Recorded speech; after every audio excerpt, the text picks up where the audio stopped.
So about a year ago, in my one-on-one program, I was meeting with Gary, and Gary was a mystery author. He was writing lots and lots of mystery books, but one of the problems was he discovered that he was having a challenge with making any progress.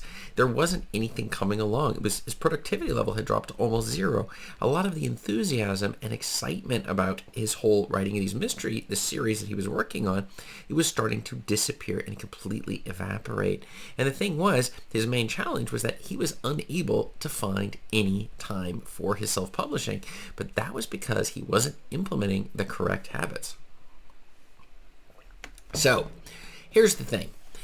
If he, and this is what we discussed, of course, want to increase the productivity, you need to get certain key habits in place. And I'm going to tell you, some habits are really bad habits. And one of the things is, it's where we get into a rhythm of doing certain things on a daily basis that result in our long-term wins. What we expect ourselves to be able to accomplish in just a couple of weeks is we expect way too much when it comes to just a short period of time. But then when it comes to a really long period of time, like several years, we underestimate the huge amount of things that we can actually accomplish in that period of time. Does that make sense?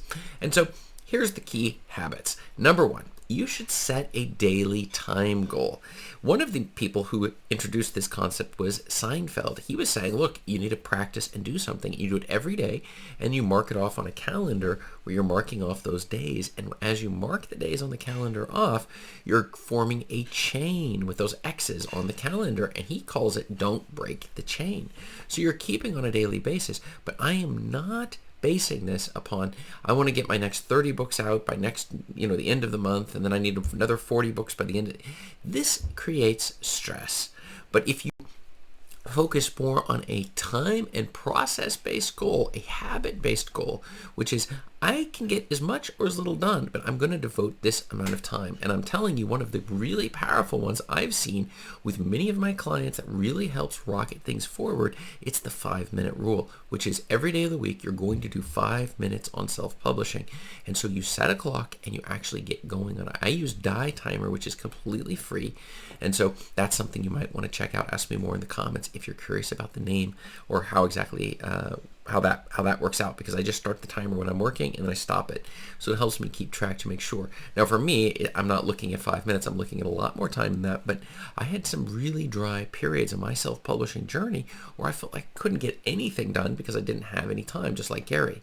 And so one of the keys there then, of course, was setting a timer and saying, look, I'm going to do 5 minutes. And that then brings us into our number 2 issue. And that is that we need to make sure that when we're spending our time on our business and on this whole self-publishing of our books, whether it's writing them, formatting them and getting the covers and organizing the people who are going to be doing these different freelancers, doing these different gigs for us, or when it comes to getting the book onto the market and actually selling using content marketing and running advertisements against it, what are we doing that's right and what are we doing that's wrong that we really need to improve upon? And so we want to make sure that we're focused on the most important items. And for me, that involves using a tool where I can actually organize these. I personally use Todoist. That is the tool I've been using for many years. Probably, I think it goes back 8 years I've been using this particular tool. You can find it below in the description, my affiliate link for it. It is a fantastic way of staying on track.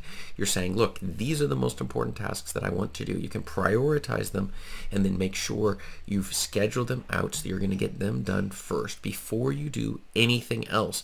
And this is a huge skill. And I'm telling you, sometimes it's maybe only 5% of the population's actually even able to handle the use of a task management system. But you'll find also in your personal life, if you can get into the habit of using Todoist, you're going to thank me in the long run, because this is such a powerful and very inexpensive tool to use. You can even try it out completely free. So I would definitely check that out. This is one of those key ones to making major progress in a short period of time. It is that you don't find yourself wasting time focusing on low priority events. And that then brings us into our third and secret answer of my most powerful habit. And the most powerful habit, and this one here trumps everything else. And I told you about that dry period of time I had where I wasn't making progress.